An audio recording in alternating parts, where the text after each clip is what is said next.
क्या तैयारियां हैं विधानसभा चुनाव को लेकर के? 2 सेटों में नामांकन किया। विधानसभा की तैयारियां पिछले 1 साल से उपचुनाव के बाद से निरंतर चल रही थी हम लोगों की। और आपको मालूम होगा कि मल्हनी में ही हम लोग जिला पंचायत सदस्य का चुनाव था, फिर अध्यक्ष हुए। हम लोग लगातार मल्हनी को लेकर हम लोग गंभीर रहे हैं।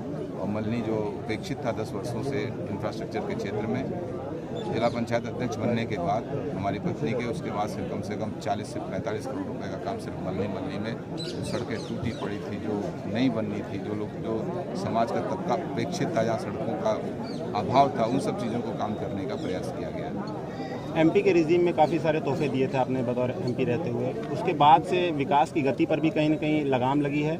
और मौजूदा अगर कुछ विगत 10 वर्षों की बात की जाए तो हॉट सीट तो मानी जाती है मल्हनी, लेकिन उसकी गिनती जो है पूर्वांचल की सबसे पिछड़ी सीट में होती है। पिछले 10 सालों से वहाँ समाजवादी पार्टी के प्रतिनिधि रहे हैं, समाजवादी पार्टी की सरकार रही है। देखिए, जब जाति आधार पे ही लोग वोट देंगे, जाति आधार पे जनप्रतिनिधि चुने जाएंगे, तो वहीं पर सीमित रह जाएंगे। वो पूरे समाज का चिंता नहीं करते, ना समाज के लिए काम करने का प्रयास करते। उनको लगता है चलो हम तो जात और दल जीतते जा रहे हैं जात के नाम पर। तो इसीलिए मल्हनी का ये हाल हुआ। रारी भी बहुत पिछड़ा था। जब मैं रारी में 2002 में MLA बना था, बनने के बाद मैंने प्रत्येक जाति, जो हमारे यहाँ जाति वो था, उसको मैंने तोड़ा।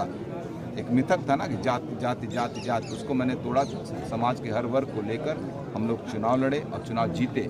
उसके बाद रारी को हमने एकदम बहुत खूबसूरत विधानसभा बनाई। कम से कम 500 किलोमीटर सड़कों का निर्माण कराया था 5 सालों के अंदर। हमने रारी में जितना डेवलपमेंट हमने का, मोर देन 10,000 हैंडपम्प्स लगवाए थे हमने अपने पहले कार्यकाल में। उसका नतीजा था कि 2007 में हम JDU से चुनाव लड़े थे और चुनाव जीते थे। बहुत आसानी से चुनाव जीते थे हम लोग।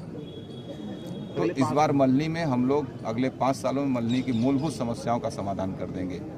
हमारा नारा ही था बिजली, पानी, सड़क, तो हमने कंप्लीट किया उसको। अब मेरा हेल्थ एजुकेशन मेजर इशू है।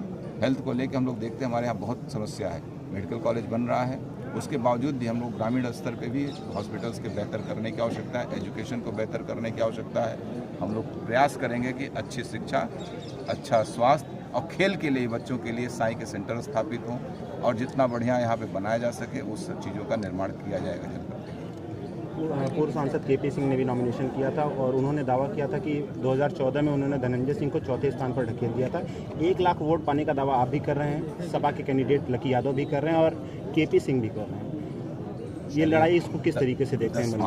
10 मार्च वो डिसाइड करेगा किसके वादे सही, किसके नारे सही हैं, या किसको जनता ने स्वीकार किया। ऐसा है, देखिए, हम किसी व्यक्ति के ऊपर टिप्पणी नहीं करना चाहते। 10 साल से समाजवादी पार्टी एक ही परिवार का है। मल्हनी में उसकी दशा देख लीजिए। और जो BJP के सांसद जो क्लेम करते हैं 5 सालों में एक भी ऐसा कोई काम ये लोग बता दें जिले में। मैं जब MP था उस समय 2 नेशनल हाईवेज बने यहाँ। स्टेट हाईवे लखनऊ माझी घाट थी, उसमें BSP की सरकार थी, BSP से MD थी। मैंने यहाँ से स्टेट से प्रपोजल भिजवा के उसको नेशनल हाईवे में कन्वर्ट कराया। नेशनल NHAI जो यहाँ पे बनी, आप पता करिए, आप लोगों को नॉर्म्स भी मालूम होंगे। ये सड़क बन ना पाती क्योंकि NHAI का एक नॉर्म्स था, पैरेलल 50 किलोमीटर के 2 NHAI की सड़कें नहीं बन सकती थी। नियमों को शिथिल करके हम लोग चेयरमैन से मिल के इस बात को करा। उस समय यहाँ के RPN Singh ji service transport minister थे, हमारे साथ असेंबली में भी रहे, उनका बहुत बड़ा योगदान था। तो जाके 2 सड़कें, 3 हमने ROB सैंक्शन कराया था, 1 मड़िया पॉलिटेक्निक वाला बना, 2 पे फाइनेंशियल स्वीकृति पड़ी हुई है, नईगंज वाली पे। इस पर 5 सालों में एक भी काम कर सकते थे लोग, एक भी सिंगल काम। किस तरीके से जाम की समस्या से जूझ रहा था जनपद, कोई काम इन लोगों ने नहीं किया। सिर्फ जाते हैं अपने बड़े नेताओं के नाम पे, मोदी जी के नाम पे, योगी जी के नाम पे वोट लेने का काम करते हैं। जनता से कोई मतलब नहीं रखते। इनको लगता है कि मोदी जी, योगी जी के नाम से हम लोग चुनाव जीत जाएंगे।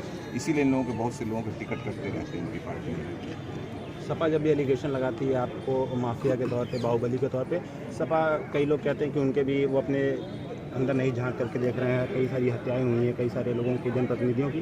क्या किस तरीके से देखते हैं इस पूरे चीज़ को? आरोप प्रत्यारोप लोग लगाते रहते हैं। हम लोग 20 सालों से निरंतर राजनीति कर रहे हैं और ईमानदारी के साथ राजनीति कर रहे हैं। हम लोग कोई भी, आप लोग इस जनपद के हैं, जनपद की कोई भी इस तरीके की, एक भी इस तरीके का कोई इंसिडेंट हो जहाँ पे हम लोगों के द्वारा किसी के प्रति जाति की गई हो तो बता दें। 20 सालों में आपके द्वारा किया गया कार्य, अगर आप किसी को प्रताड़ित करते हैं, कोई बात होती है तो दिख जाती है समाज में। समाज में इतने लोग हम लोगों को चाहने वाले नहीं होते। बहुत ईमानदारी से हम लोगों ने राजनीति की है। और समाजवादी पार्टी जो हमेशा गुंडों, बदमाशों, अराजक लोगों को प्रश्रय देती है। आप देखते हैं जैसे समाजवादी पार्टी की सरकार आती है, पगड़ी बांध के सड़क पे खड़े दिखते हैं, लोग थानों पे दिखते हैं, आम आदमी का जीना दूभर हो जाता है। और सबसे बड़ी बात, समाजवादी पार्टी तो पिछले कार्यकाल में जिस प्रकार से यूपी पब्लिक सर्विस कमीशन के ऊपर सवाल खड़े हुए, ये बहुत चिंता का सवाल था। लाखों हमारे नौजवान विद्यार्थियों का, जो मेधावी छात्र जो कंपटीशन की तैयारी करते थे, उनका भविष्य अंदर में अटक गया था। लोग धरने प्रदर्शन इलाहाबाद से लेके लखनऊ से लेके दिल्ली तक बच्चों ने किया, और अब जाके चीज़ें पटरी पे आई हैं। और लोग बेरोजगारी की बात समाजवादी पार्टी कहती है, हाँ मैं कहता हूँ बेरोजगारी बढ़ी है। समाजवादी पार्टी के कार्यकर्ताओं के अंदर बेरोजगारी बढ़ी है, समाज के और लोगों के अंदर बेरोजगारी नहीं बढ़ी। उनके जो सिपाही की भर्ती वो लोग कर देते थे कार्यकर्ताओं की अपनी, उसमें ज़रूर कम हुआ है वो, इसलिए कष्ट हो रहा है उन लोगों को। बाकी चीज़ें बहुत ठीक चल रही हैं। धन्यवाद।